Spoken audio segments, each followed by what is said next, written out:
Hello all, ఈ రోజైతే ఒక విషయాన్ని మీతో షేర్ చేసుకుంటున్నాను. అదేంటి అంటే ఆఫ్టర్ 2 ఇయర్స్ తర్వాత కోవిడ్ నుండి ఇండియాకి అయితే మా ఫ్రెండ్ వచ్చింది. ఇంకా తనని కలవడానికి అయితే ఇంకా రెడీ అయ్యి వెళ్తున్నాను. సో ఈ టైంకి వస్తానని తనకు చెప్పలేదు, బట్ వస్తానని చెప్పాను అంతే. తను కూడా ఎక్స్పెక్ట్ చేయలేదన్నమాట. జస్ట్ ఫోన్ చేసిన ఒక హాఫ్ అన్ అవర్ లేదా 1 అవర్కి అయితే వెళ్ళాను. ఇంకా రెడీ అయ్యేసి ఇంటి దగ్గర నుంచి ఇలా బయలుదేరి వెళ్తున్నాను. ఇంకా ఇంటి దగ్గర నా బండి తీసుకొని టిఫిన్ ఏదైనా తీసుకొని వెళ్దాం, మార్నింగే కదా అని చెప్పేసి టిఫిన్కి అయితే వెళ్తున్నాను అనమాట.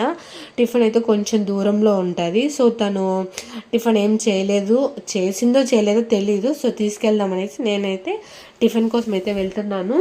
సో అక్కడికి వెళ్ళి ఏం టిఫిన్ తీసుకున్నా ఏంటి అనేది కూడా మీకు చూపించేస్తాను. ఇంక స్టార్ట్ అయిపోదామా. ఇంకా స్టార్ట్ అయిపోయి ఇక్కడైతే నేను దోశ తీసుకున్నాను. ఇంకా బండి మళ్ళీ మా ఇంటి దగ్గర పెట్టేసి, దగ్గర అని చెప్పాను కదా, నడుచుకుంటూ వెళ్ళిపోవచ్చు. జస్ట్ ఒక 2 మినిట్స్ అయితే పడుతుంది టైం, అంతే, ఎక్కువ టైం కూడా పట్టదు.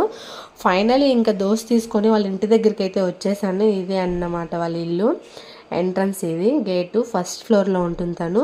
ఇంకా కోవిడ్ నుంచి ఏదేదో తీసుకొచ్చానని చెప్పింది. అది ఏం తీసుకొచ్చింది ఏంటి అనేది మీరు కూడా చూడాలనుకుంటే నెక్స్ట్ వీడియోలో అయితే చెప్పేస్తాను. వీడియోని ఎక్కడ స్కిప్ చేయకుండా చూడండి. అండ్ నెక్స్ట్ వీడియో కోసం వెయిట్ అండ్ సీ. సో లోపలికి అయితే వెళ్ళిపోదాం. ఇప్పుడు లోపలికి అయితే వెళ్తున్నాం. సో తను ఏం చేస్తుందో చూడాలి. ఎంట్రన్స్ ఇది. సో తను అయితే కనిపించలేదు, ఎక్కడ ఉందో. సో ఇంకా ఫైనల్గా పిలిచాను, వచ్చింది. టిఫిన్ అయితే ఓపెన్ చేసి దోశ తింటున్నాం. ఇక్కడ ఆల్రెడీ తను పచ్చడి చేసి ఫుడ్ చేసింది ఆల్రెడీ, మునక్కాయ తాలింపు అది సంథింగ్. ఇంకా దోశ అది వేసుకొని తిన్నామన్నమాట.